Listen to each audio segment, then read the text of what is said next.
What's up mga idol? So, andito ngayon tayo sa Edna's Beach and Campsite. Bali, camping muna tayo ngayon. Ito yung kanilang entrance. So, magbabayad ka dito ng ecological fee. Tapos, ayun. Maganda yung place na to. Malinis. Maganda yung kanilang CR. Tsaka malakas yung tubig. Meron sila din ditong grilling station. Kung mag-iihaw ka. So, dito ito kanilang reception area. Tapos dito pala, may mag-a-assist sa inyo papunta dun sa inyong spot. So ayun, may nag-a-assist sa amin, ito si Kuya. So ito na nga yung spot namin. So pagdating namin, sobrang dami ng tao. Punuan na. Actually, dalawa na lang yung slot. Tapos ayun, marami ng tao, maraming mga nag-overnight. So malinis talaga yung area na to. Kapag ang hanap mo naman is camping, talagang recommended ito. Pero kapag ang gusto mo is ligo, yung mag-swimming ka, lalo na kung mahilig ka dun sa mag-swimming ng malalim, ay hindi siya recommended kasi yung area dito sa campsite is mababaw lang kahit high tide. Dumating kami dito low tide, kaya tingnan mapapasin nyo dito mababaw talaga kasi wala talagang tubig, talagang buhangin lang.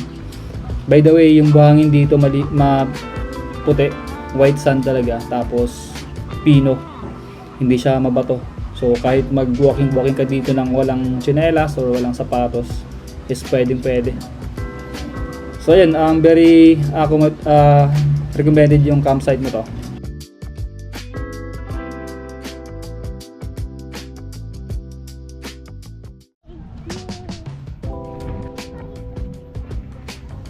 Pamugin ako dito bata. Pamugin ito ulo.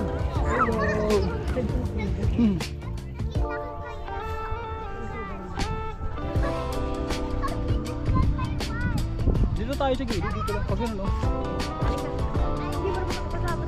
Kasama yan doon, no?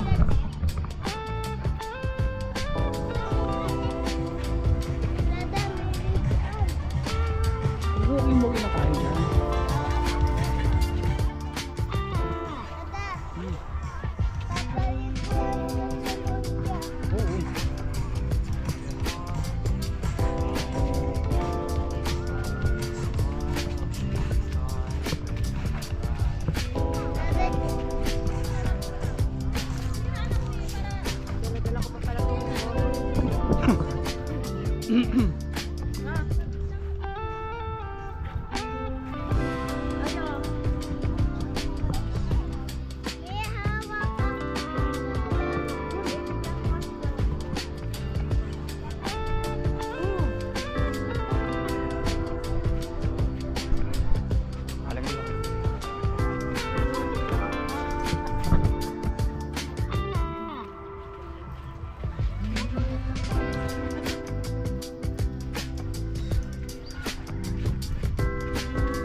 Doon, malalim yan.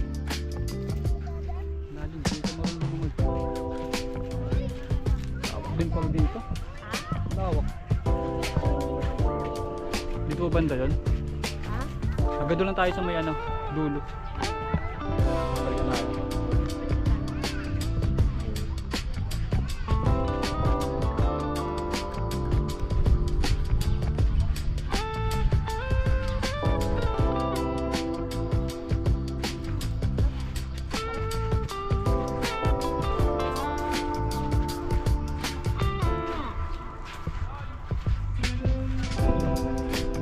Dito ba?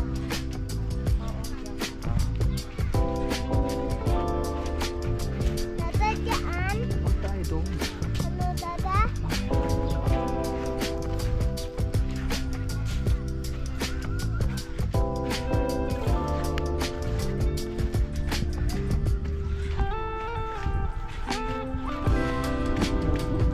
Dito.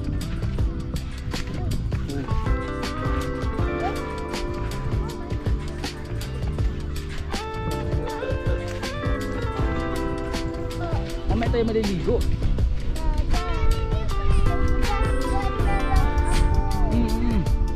Doon tayo maliligo, malayo sa natin.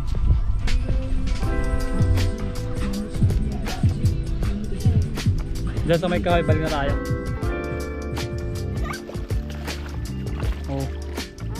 Balik na tayo. Doon, mayroon tayo doon eh.